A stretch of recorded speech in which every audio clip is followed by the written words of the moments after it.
আসসালামু আলাইকুম রহমতুল্লাহি ওবরকাতুহ। সম্মানিত দর্শক, ঢাকা দক্ষিণ সিটি কর্পোরেশনের মেয়র পদ নিয়ে সাবেক মেয়র ঢাকার জনাব সাদেক হোসেন খোকার ছেলে ইঞ্জিনিয়ার ইশারাক তিনি যে আন্দোলন করছেন, সে আন্দোলনের ফলে গত ১ মাস ধরে দক্ষিণ সিটি কর্পোরেশনের কার্যক্রম কার্যত বন্ধ। ঢাকা শহরের ময়লা আবর্জনা পরিষ্কার করা এবং মশা মারার মতো দুটো কাজ ছাড়া অন্য প্রায় সব গুরুত্বপূর্ণ কর্মকাণ্ড বন্ধ রয়েছে। সিটি কর্পোরেশনের যারা কর্মকর্তা তারা অফিস করতে পারছেন না। কেউ কেউ যদি অফিস করার চেষ্টা করছেন, তবে এশরাক সমর্থক যারা এই সিটি কর্পোরেশন ভবন এই মুহূর্তে ঘেরাও করে আছেন, তালা দিয়ে রেখেছেন, তাদের হাতে লাঞ্ছিত এবং অপমানিত হচ্ছেন।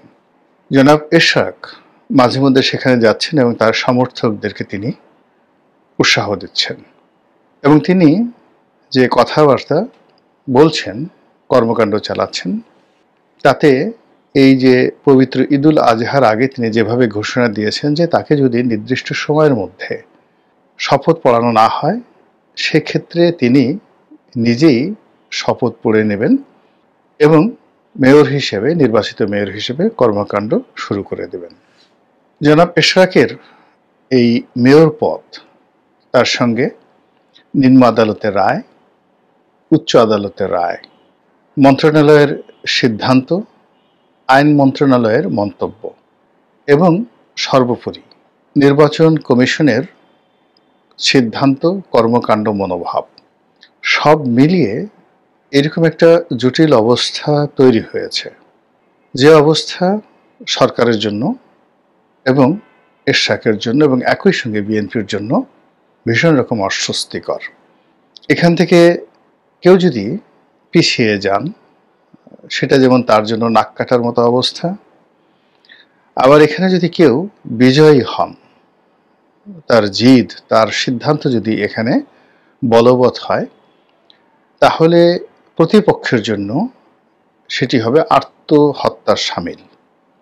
এবং ঠিক এমন একটা অবস্থাতে এখন সরকারের সঙ্গে বিএনপির সম্পর্ক, ডক্টর মোহাম্মদ ইউনূসের সঙ্গে তারেক রহমান সাহেবের যে সম্পর্ক, সেই সম্পর্কটি নিয়ে নানা রকম প্রশ্ন উঠে পড়েছে। এখন জনাব এশরাক সাহেব, তিনি কি বিএনপির হাইকমান্ডের নির্দেশ নিয়ে এই কর্মকাণ্ড চালাচ্ছেন, নাকি নিজের ইচ্ছায় তিনি এই কর্মকাণ্ড চালাচ্ছেন? বিএনপি সমর্থিত পত্রপত্রিকা, বিএনপি সমর্থিত সাংবাদিক এবং আরও অনেক শুভানুধ্যায়ী, তারা ইতিমধ্যে এক্সট্রিম লেভেলে জনাব এশরাক সাহেবের সমালোচনা শুরু করেছেন।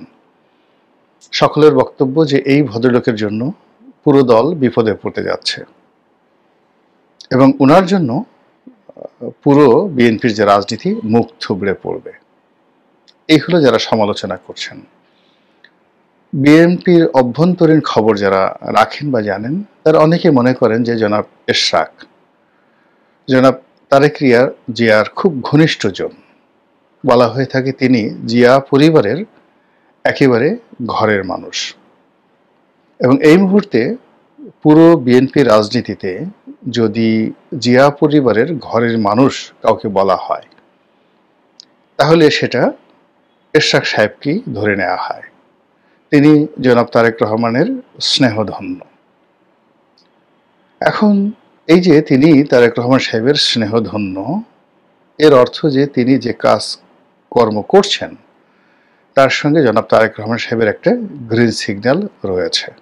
এক, আবার তারেক রহমান সাহেব যদি না চান, তাহলে এখানে জনাব এশরাক 1 মিনিট আন্দোলন করতে পারেন না, এটাই সত্যতা। অন্যদিকে দলের কয়েকজন সিনিয়র নেতা, আমি